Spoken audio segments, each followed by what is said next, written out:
This is a story about me when I was in second grade. My dad was military, and so we lived in Germany. This was about 40 years ago, so things are not the same anymore, and they were very friendly. We learned how to speak German, but I wasn't fluent in it. I knew some words. I probably can converse basic things, and I was a kind of a shy child. I wasn't very outgoing.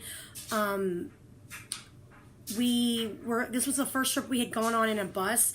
And so we were going to go on a hike on a mountain. It wasn't too steep. It's flat, some flat areas with some mountainous areas, but it wasn't like super steep. And so we got on the bus, we went on the trip. When we got there, we numbered off. We were with partners. I had my backpack with my lunch in it. We walked for a while and we looked around at things. We would stop and discuss things that we saw. There weren't a lot of wild animals, like owls and stuff, maybe some squirrels, but nothing like a bear or anything. And so eventually, after we stopped for a while in this wooded area, grassy area, we got to this wooded area, and it was kind of a dark area. It was still light enough, like you could see basically, but there was a lot of tall trees with the leaves on the top, and then there was a lot of underbrush and stuff on the ground. Up until then, we could spread out and walk, but now we had to walk in a single file line. So I was with my partner, and I just happened to glance down and go, "Oh my God, there's a caterpillar there!" And so my partner tried to tug me, keeping me going, but I was just ignoring them, and I was just looking down, going, and I knelt down and was like, "Oh, cool! Look, this is cool." And so occasionally the people behind me would, look at it, but they would keep going. And so eventually I snapped down. I was like, "Oh my God, where is everybody? I'm not gonna get home. I'm afraid of the dark. It's gonna get dark soon. I don't have much to eat on my lunch. Where is everybody?" So tears are falling down my face. I'm crying really hard. No one's around, even though we passed a couple people occasionally. And so I'm like, oh my God, I've got to do something. So eventually I decided to start walking. I don't know how much time had passed. So I eventually got to this crossroads area. There was 3 paths, and in the middle of the 3 paths, there was this huge rock, and then there was a small rock in front of it. So I plopped down in front of the rock and started bawling my head off again, because not only am I lost, now I've got to decide which of the 3 ways I've got to go. So eventually, a young German couple comes by and starts talking to me. I start calming down. Somehow we figure out we communicate with each other that I'm from a school group. I got lost.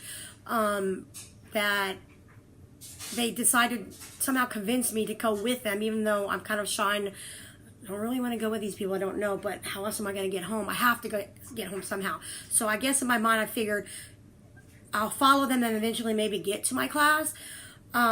So they decided to take one of the paths. I think it was the one over here. And so we walked for maybe 30 minutes, maybe. I wasn't really chit-chatty or anything. I was just walking with them, and still my mind racing. I'm not going to get home. I don't know these people. How are they going to get me to my house?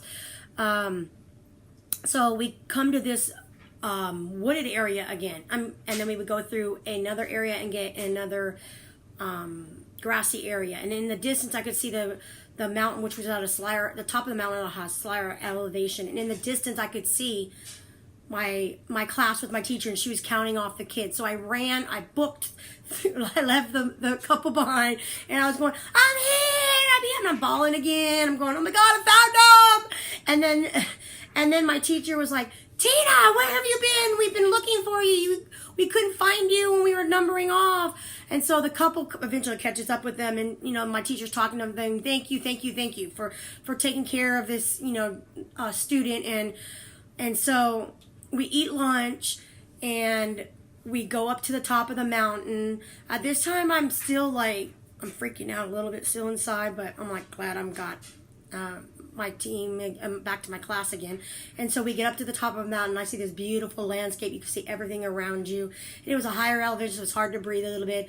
So eventually, after a while, we walked back down, and then all the way back to the bus. I was glue with that teacher. I had a partner, but I was instead of being in the middle of the pack or the end of the pack, I was right at the beginning of the pack, and I never left her side. And so I remember this trip and how I felt.